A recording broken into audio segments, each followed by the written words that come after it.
can I just start off by saying we're not carried shoulder high, even though the terms and conditions are pretty okay. Prison officers, they're not good at thanking, certainly the Irish ones aren't, you know. But in any event, I'm delighted to bring fraternal greetings to you from Ireland, and it was great to see Mick Pimlott and Dave Todd at our annual conference in Galway, which took place about a week and a half ago.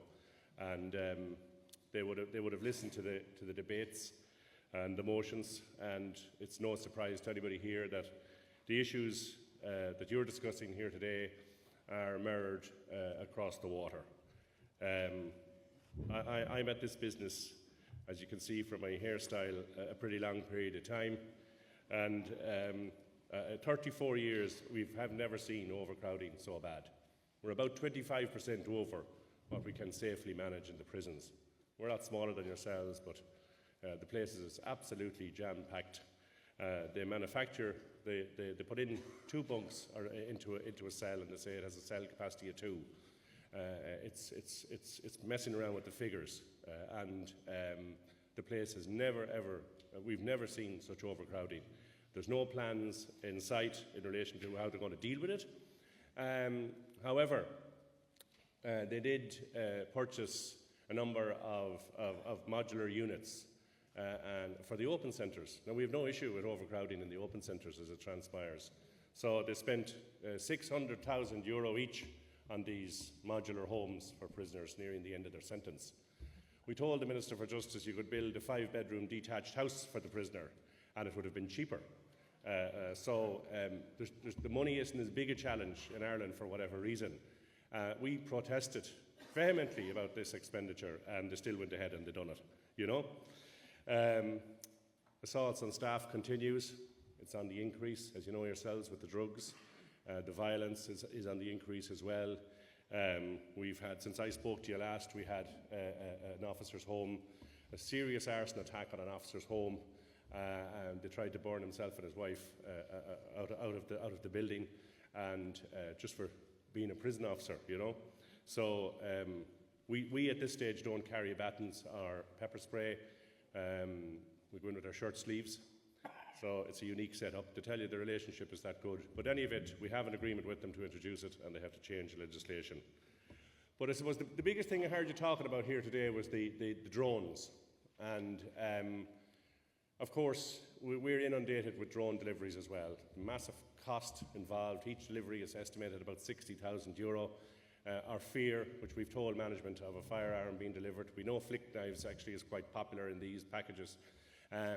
So they were delivering them. First of all, they would set a light to the package. It would be dropped down and it would burn directly through the net, and the prisoners would get it in the exercise yard. So now we've put up steel netting, and I heard this discussed today, you know. We've put up steel netting in some yards. But the prisoners are quite ingenious in what they do. So in our high security prison in Portlaoise, they set off the smoke detectors, and there was steel netting put in the yard, so that was out of bounds. They set off the smoke detectors, the vents opened on the division, and the drone just dropped straight into the landings. So it was a couple of suggestions in that the prison service put forward for dealing with it.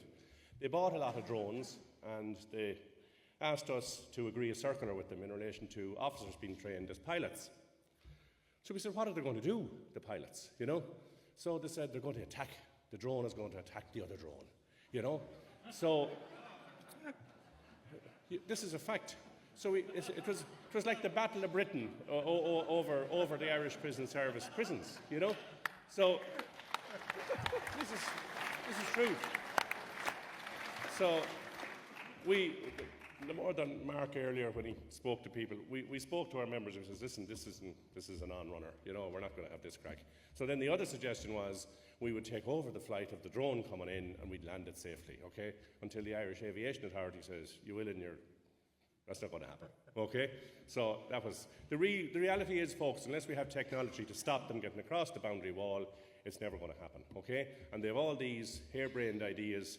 You know, they'll spend loads of money on daftness, and you know, the real impact is for officers in the prisons and cells. We know from searches that The phones are still in the wrappings, the drugs are still in the wrappings. There's that much drugs in the prisons. It's awash with drugs, you know. So where it's going to end, they're going to have to decide, but they're going to have to decide fast. There's nobody being prosecuted, nobody being brought before the courts in real terms.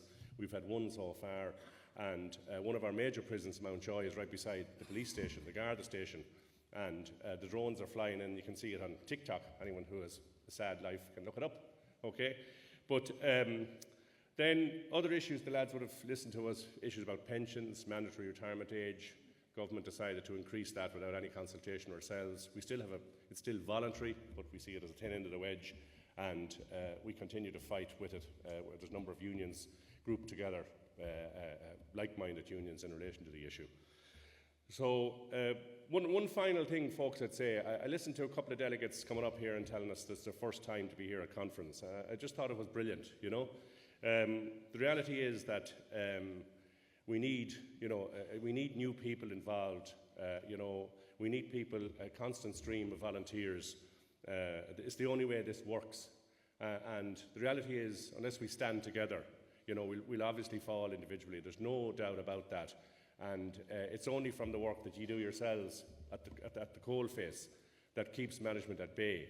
And I talk to recruits all the time in our training centre, and I tell them, you know, if they think they'd be better off without the POA, well, they're sadly mistaken. And long may you continue to represent your members in the way you're doing it. And I wish you all the best in the days ahead in your deliberations. Thanks very, very much.